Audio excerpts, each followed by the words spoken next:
Hi guys, we're Ian and Eric in the War History session. This is our World War II documentary. Today, we will briefly go through the World War II era in different continents, including their financial conditions, militaries, rises and downfalls, and the most important, the two different positions that different countries are in. So Eric, World War II left big effects to the present, isn't it? Yeah, it was a complex war with profound impacts. First, let's look at the background, specifically the end of World War I and the interwar period. At the end of World War I, Germany, Austria-Hungary, and the Ottoman Empire were defeated and took a big responsibility afterwards. The Ottoman Empire and Austria-Hungary were dismantled, which means they were separated. Germany's colonies were ceded to victors. Additionally, Germany had to repay an unimaginable debt that caused them economic downfalls. Even worse was, the stock crash in the 1920s had worldwide impacts. Therefore, Germany's unemployment rate exploded. Japan, during the interwar period, emerged as the powerful and aggressive force, driven by a fierce ambition to dominate Asia. In the 30s, Japan invaded northeastern China many times, refusing to observe global norms, including the League of Nations. Then, by 1937, it launched brutal operations towards China that left horrors like the Nanking Massacre, resulting in over 100,000 deaths. Hey Ian, what about Europe? What was going on then? In 1933, Germany saw a rise of nationalism. It helped bring up the Nazi power led by Adolf Hitler. The new totalitarian recovered Germany's military, and afterwards, fascism spread across Europe. As I mentioned earlier, it called back to the background after World War I. The damage after World War I led to their economic collapse, especially the establishment of the Treaty of Versailles. Another key point is the fear of Russian Revolution during World War I in the early 20th century, since they represented communism. Additionally, weak democratic governments made people feel hopeless. Therefore, fascist leaders like Mussolini and Hitler promised that life will be under fascism ruling. Accordingly, those white lies made citizens fantasize, and it opened the door to nationalism and fascism. It revealed an anti-communistic and pro-warring spirit. Another key point is that once fascist leaders came to power, they quickly began planning invasions of nearby countries. For example, the Nazi government targeted ethnically German areas like Austria and Czechoslovakia, specifically its Sudetenland province, as part of their ambitious schemes. At the same time in Italy, after Mussolini's fascist party, they took control after the March on Rome, they became the only legitimate political force. Mussolini wasted no time and started deploying Italian troops to African territories like Ethiopia. In the Pacific, Japan was dominating Asia. However, the United States saw Japan as a threat because of its dominance toward weaker countries. Specifically, the Philippines was a part of the US territories.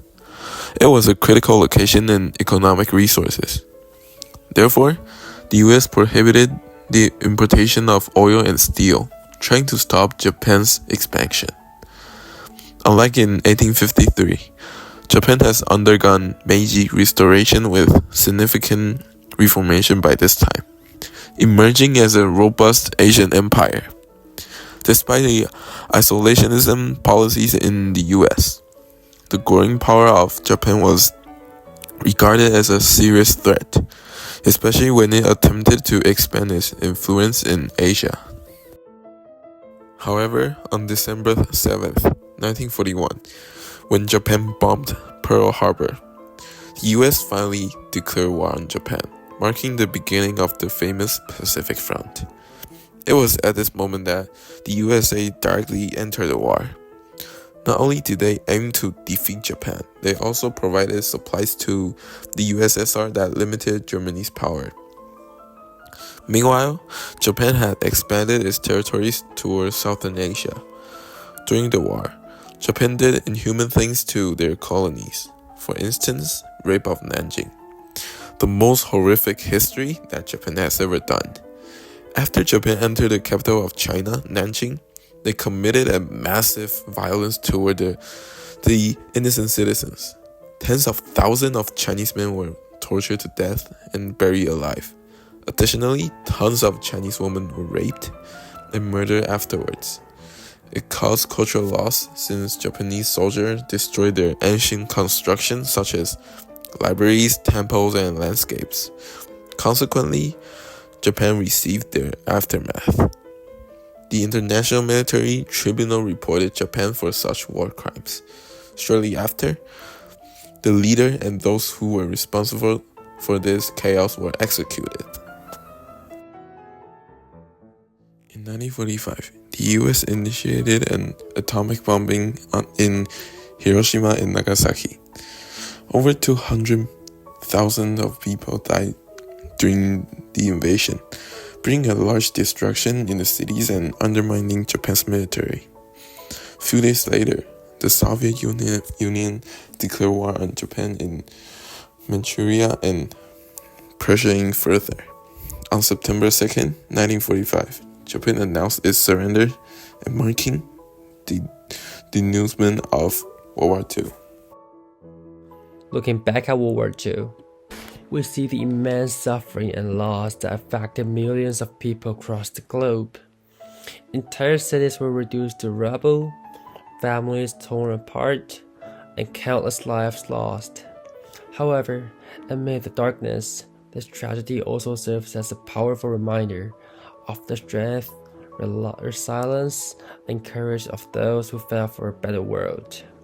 These individuals, whether soldiers on the battlefield or civilians in their communities, display incredible bravery in the face of overwhelming odds.